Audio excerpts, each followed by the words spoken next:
चलिए जानते हैं भारत की हर जिला हर क्षेत्र की फटाफट बड़ी खबरों को केवल 5 मिनट में। तो वीडियो को लाइक करके चैनल को सब्सक्राइब जरूर कर दें। बिहार में हार के बाद कांग्रेस अध्यक्ष मल्लिकार्जुन खड़गे के आवास पर हुई बैठक में राहुल गांधी भी मौजूद रहे। कांग्रेस का कहना है कि चुनाव में गड़बड़ी हुई है और पार्टी ने 2 हफ्तों के भीतर सबूत पेश करने की बात कही है। भोपाल में क्षत्रिय करणी सेना के प्रदर्शन को पुलिस ने रोक दिया। जब प्रदर्शनकारी सीएम हाउस की ओर बढ़ने लगे, प्रदेश अध्यक्ष राणा ने चेतावनी दी, बोले मांगे नहीं सुनी तो भोपाल को नेपाल बना देंगे।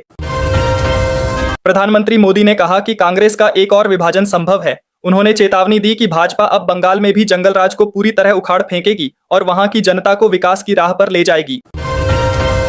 टीएमसी नेताओं ने दावा किया कि आगामी विधानसभा चुनाव में वे 250 सीटें जीतेंगे, जिससे उनका प्रभाव और भी मजबूत होगा। सपा अध्यक्ष अखिलेश यादव ने बिहार चुनाव में हार का ठीकरा एसआईआर पर फोड़ा और कहा कि बिहार में एसआईआर ने खेल किया, जिसकी वजह से महागठबंधन कमजोर हुआ। उन्होंने साफ कहा कि यूपी में ऐसा नहीं होने देंगे और भविष्य में विपक्ष को हराने के लिए सभी संवैधानिक तरीके अपनाए जाएंगे। अखिलेश यादव ने आगे कहा कि बिहार में भाजपा दल नहीं बल्कि छल प्रपंच कर जीत हासिल करना चाहती थी। उन्होंने चेतावनी दी कि बंगाल और यूपी में भी जनता इस तरह की साजिशों को बर्दाश्त नहीं करेगी। कांग्रेस नेता राहुल गांधी ने कहा कि बिहार चुनाव शुरू से निष्पक्ष नहीं था। उन्होंने कहा कि कांग्रेस और इंडिया गठबंधन लोकतंत्र की रक्षा की लड़ाई जारी रखेंगे और हर स्तर पर मतदाताओं की आवाज को सशक्त बनाएंगे। असम के मुख्यमंत्री हिमंत बिस्वा शर्मा ने राहुल गांधी का मजाक उड़ाते हुए कहा कि वे भाजपा के सबसे बड़े स्टार प्रचारक बन गए हैं और उनके हर बयान से भाजपा को ही फायदा पहुंच रहा है।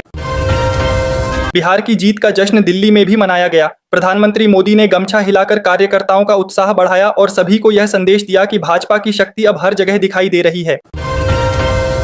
राघोपुर सीट में तेजस्वी यादव ने जीत हासिल की। खेसारी लाल यादव का जादू वहां काम नहीं आया और बिहार का जनादेश इस बार एकतरफा रहा, जिससे विपक्षी दलों के हाथ खाली रहे। केंद्रीय गृह मंत्री अमित शाह ने कहा कि दिल्ली घटना में शामिल दोषियों को कड़ी सजा मिलेगी। उन्होंने स्पष्ट किया कि यह संदेश पूरी दुनिया को जाएगा कि भारत में किसी को भी कानून तोड़ने की अनुमति नहीं है। अमित शाह ने और कहा कि दोषियों को ऐसी कड़ी सजा दी जाएगी कि भविष्य में कोई भी ऐसा हमला करने की सोच भी नहीं पाए। कानून व्यवस्था में किसी भी तरह की डील नहीं बरती जाएगी। संजय सिंह ने रोजगार 2 पदयात्रा शुरू की। यह पदयात्रा बीकापुर से अयोध्या होकर सुल्तानपुर और फिर प्रयागराज तक जाएगी। उन्होंने कहा कि युवाओं को रोजगार दिलाने के लिए हर संभव प्रयास किया जाएगा।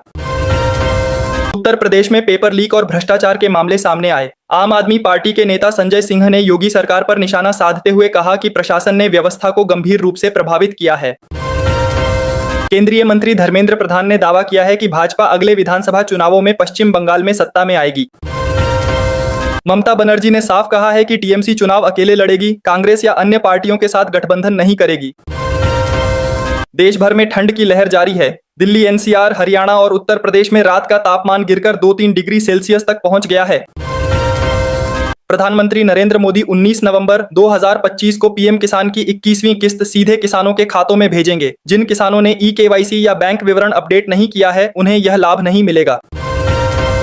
दिल्ली एनसीआर में घना स्मॉग छाया हुआ है। इंडिया गेट पूरी तरह ओझल हो गया। कई इलाकों में AQI 350 के पार पहुंच गया है, जिससे लोगों की सेहत पर गंभीर खतरा मंडरा रहा है। इंडोनेशिया में लैंडस्लाइड से 2 लोगों की मौत हुई। दर्जनों लोग लापता हैं। राहत और बचाव का काम जारी है। स्थानीय प्रशासन और सेना लगातार बचाव अभियान चला रही है। अमेरिका ने ताइवान को $330 मिलियन का सैन्य सौदा मंजूर कर दिया है। यह पहली बार है जब ट्रंप के कार्यकाल में इस तरह की डील हुई है। देश की तिजोरी में सेंध लगी। विदेशी मुद्रा भंडार $2.7 अरब घटकर 687 अरब 73 करोड़ डॉलर पर पहुंच गया, जिससे अर्थव्यवस्था में तनाव महसूस किया जा रहा है। वर्ल्ड चैंपियन बनने के बाद रेणुका और शेफाली माता वैष्णो देवी मंदिर पहुंची। उन्होंने मां से आशीर्वाद लिया और अपनी जीत का श्रेय मां को दिया, जिससे खेल प्रेमियों में उत्साह बढ़ गया। चांदी एक दिन में 3,363 रुपए सस्ती हुई। सोना 1,760 रुपए गिरकर 1,25,000 रुपए पर आ गया। इस साल सोना 48,000 और चांदी 73,000 रुपए महंगी हुई, जिससे निवेशकों में चिंता बढ़ गई है। अनिल अंबानी ईडी के सामने पेश नहीं हुए। उन्होंने वर्चुअल माध्यम से पेश होने की इच्छा जताई, लेकिन प्रवर्तन निदेशालय ने अपील ठुकराकर उन्हें दोबारा समन भेजा, जिससे मामला और गरमाया है। बंगाल में एक बुजुर्ग का शव मिला। टीएमसी ने कहा कि एसआईआर का डर लोगों की जान ले रहा है। इस साल कुल 11 मौतों की घटनाएं सामने आई हैं, जिससे सुरक्षा की स्थिति गंभीर बनी हुई है। बिहार नतीजों पर सांसद संजय सिंह ने गंभीर आरोप लगाए और कहा कि चुनाव हाईजैक हो चुका है। उन्होंने कहा कि जनता का भरोसा भंग किया गया और लोकतंत्र की मूल भावना पर चोट लगी है। तेज प्रताप यादव चुनाव हार गए, जबकि उनकी साली करिश्मा राय ने जीत दर्ज की। तेजस्वी यादव ने ऐश्वर्या की बड़ी दीदी को टिकट दिया था, लेकिन यह रणनीति चुनाव में पूरी तरह काम नहीं आई। तेजस्वी यादव ने आरोप लगाया कि भाजपा के इशारे पर चुनाव आयोग पूरा खेल चला रहा है और जहां जहां महागठबंधन बढ़त बना रही है, वहां की वेबसाइट को अपडेट तक नहीं किया जा रहा है, जिससे चुनावी प्रक्रिया पर गंभीर सवाल खड़े हो रहे हैं।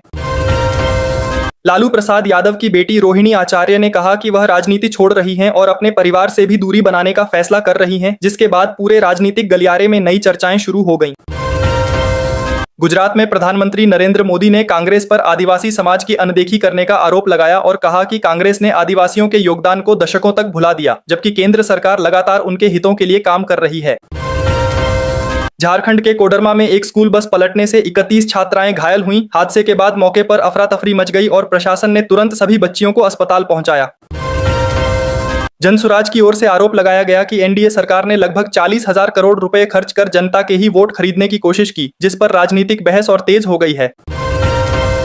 जयपुर में युवा बड़ी संख्या में जुटे, जहां श्री श्री रविशंकर ने नशा मुक्त और संवेदनशील समाज बनाने का संदेश दिया और युवाओं से सकारात्मक ऊर्जा के साथ आगे बढ़ने की अपील की। बिहार में एनडीए की जीत के बाद बाड़मेर में भाजपा कार्यकर्ताओं ने आतिशबाजी कर और मिठाई बांटकर अपनी खुशी जाहिर की और इसे विकास की जीत बताया। झारखंड का 25वां स्थापना दिवस आज मनाया जा रहा है। मोरहाबादी में भव्य कार्यक्रम आयोजित है और बिरसा मुंडा समाधि स्थल पर मुख्यमंत्री और राज्यपाल ने पुष्प अर्पित कर श्रद्धांजलि दी। पहाड़ों पर बर्फबारी और उत्तरी हवा चलने से झारखंड के 9 जिलों में मिनिमम तापमान 10 डिग्री से नीचे पहुंच गया है। हालांकि 16 तारीख के बाद मौसम में कुछ राहत मिलने की संभावना जताई जा रही है। प्रधानमंत्री नरेंद्र मोदी गमछा लहराते हुए भाजपा मुख्यालय पहुंचे, मखाने की माला पहनी और कहा कि बिहार के लोगों ने इस बार चुनाव में सचमुच गर्दा उड़ा दिया है। नेपाल के प्रधानमंत्री पुष्प कमल कार्की ने सभी राज्यों के मुख्यमंत्रियों से मुलाकात की और 5 मार्च के आम चुनाव की तैयारियों पर चर्चा की।